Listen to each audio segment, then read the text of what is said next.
পরীক্ষায় ভালো ফলাফলের জন্য 100% পরীক্ষিত কিছু আমল দিব ইনশাআল্লাহ তাআলা। পরীক্ষায় ভালো ফলাফল আসবেই আসবে।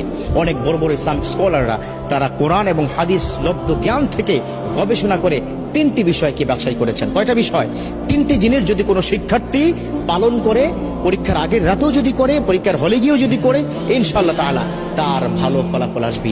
দেখো, প্রত্যেকটা স্টুডেন্টের স্বপ্ন সে খুব ভালো রেজাল্ট করবে, ঠিক কিনা? আছে না? এই যে যুবক বন্ধুরা, স্বপ্ন আছে না? আছে। বর্তমান কিন্তু আমাদের পরীক্ষা চলছে, আলহামদুলিল্লাহ। আমাদের কারো সন্তান, কারো ভাই বোন, আমাদের পরীক্ষা চলতেছে। বাচ্চাদেরকে আজকে গিয়েই এই ট্রিটমেন্টটা দিবেন। চাচা, আজকে গিয়েই আপনার সন্তানকে বলবেন যে তোমাকে এই 3টি বিষয় দিলাম, অথবা আমার ভিডিওটা তাকে দেখাবেন, পারলে একটু শেয়ার করে দিবেন।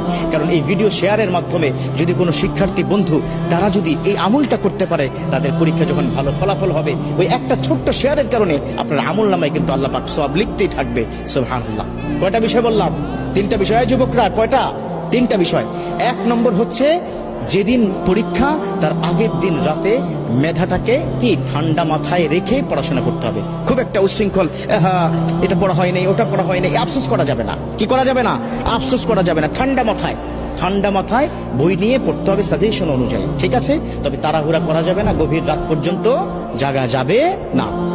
2 নম্বর হচ্ছে, আল্লাহর প্রতি সর্বোচ্চ তাওয়াক্কুল করতে হবে।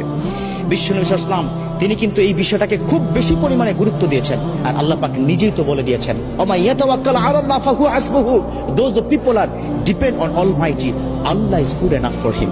অতএব আল্লাহর প্রতি তাওয়াক্কুল রাখতে হবে। আল্লাহ, পরীক্ষার হলে কালকে যাব, আল্লাহ তুমি পরীক্ষায় প্রশ্নগুলো কমন করে দিও, প্রশ্নগুলো কমন করে দিও, প্রশ্নগুলো কমন করে দিও। এটা 2 নম্বর, আল্লাহর প্রতি তাওয়াক্কুল রাখতে হবে।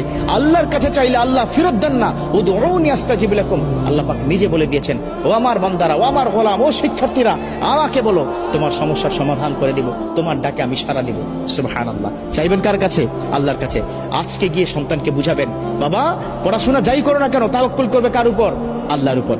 3 নম্বর, এই 3 নম্বরটা একটু লম্বা, বাট এই আমলটা কিন্তু করতে হবে। 3 নম্বর আমলটা হচ্ছে, তুমি যখন পড়তে বসবে তখন রব্বি জিদনি ইলমা এটা পড়বে।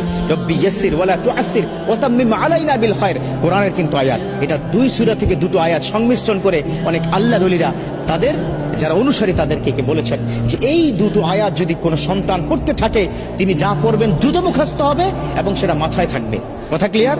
রব্বি জিদনি ইলমা, রব্বি ইয়াসসির ওয়ালা তুআসসির ওয়া তাম্মিম আলাইনা বিল খায়র, এটা পড়তে হবে পড়ার আগেই। এবং সকালবেলা ঘুম থেকে উঠে মেন্টালি ফ্রি থেকে একদম ফ্রেশ হয়ে উজু করে তারপরে যা কিছু প্রয়োজন পরীক্ষার হলে যাওয়ার জন্য সেগুলো হাতে নিয়ে বিসমিল্লাহি তাওয়াক্কালতু আলাল্লাহ বলে কিন্তু ঘর থেকে বের হতে হবে। একটা টিপস দিব, সেটা হচ্ছে পিতামাতার কাছে একটু দোয়া চাইতে হবে। আল্লাহু আকবার। একটা কথা কি মাথায় রাখবে, এই পিতামাতা যদি তোমাকে দোয়া করে দেয়, পৃথিবীর কোথাও তুমি ঠেকবে না। পরীক্ষার হল তো স্বাভাবিক একটা বিষয়। এবার পরীক্ষার হলে প্রবেশ করার পরে বিসমিল্লাহ করে পরীক্ষার হলে প্রবেশ করবে। আমরা বর্তমান সময় আমরা কি দেখি, আমাদের সময় ছিল যে পরীক্ষার হলে গেলেই বন্ধু বান্ধব হই হুল্লোড়, চিৎকার চেঁচামেচি, তুই কি এটা কি পড়েছিস কিনা, এই কি ব্যাপার, কি দোস্ত তোর কি খবর, এই ধরনের কথা বলা যাবে না। একদম চুপচাপ ঠান্ডা মাথায় নিজের সিটে গিয়ে বসে আল্লাহকে ডাকতে হবে। একটা কোরআনের আয়াত শিক্ষা দিই, খুব মনোযোগ। হাসবুনাল্লাহু ওয়া নি'মাল ওয়াকিল, নি'মাল মাওলা ওয়া নি'মান নাসির, এই কোরআনের আয়াতটা পড়তে হবে। হাসবুনাল্লাহু নি'মাল ওয়াকিল, নি'মাল মাওলা ওয়া নি'মান নাসির। এবার প্রশ্ন হাতে কি পেয়ে গেছো? প্রশ্নটা হাতে পেয়ে সাথে সাথে না উল্টিয়ে 2টো কাজ করবে। একটা হচ্ছে উপর করে প্রশ্নটা রেখে সুবহানাল্লাহি ওয়া বিহামদিহি সুবহানাল্লাহিল আযীম, এই তাসবিহ পড়ার পর ওই যে আমি শিক্ষা দিলাম না, সেটা কি রব্বি জিদনি ইলমা, রব্বি ইয়াসসির ওয়ালা তুআসসির ওয়া তাম্মিম আলাইনা বিল খায়র, এই কোরআনের 2টো আয়াত পড়ে বিসমিল্লাহ করে যখন প্রশ্নটা দেখবে, যদি কোনো কারণে কমন নাও পড়ে, no tension, don't worry, don't be frustrated, হতাশ হওয়া যাবে না। কারণ যা পড়েছে কমন সেগুলো তো লিখবেই, যা পড়ে নাই ওই লিখতে লিখতে দেখবে আল্লাহ পাক জেহেনের মধ্যে ঢুকিয়ে দিবে। সুবহানাল্লাহ। মোটা দাগে 3টি কাজ। কয়টি কাজ দিলাম? 3টি কাজ দিলাম।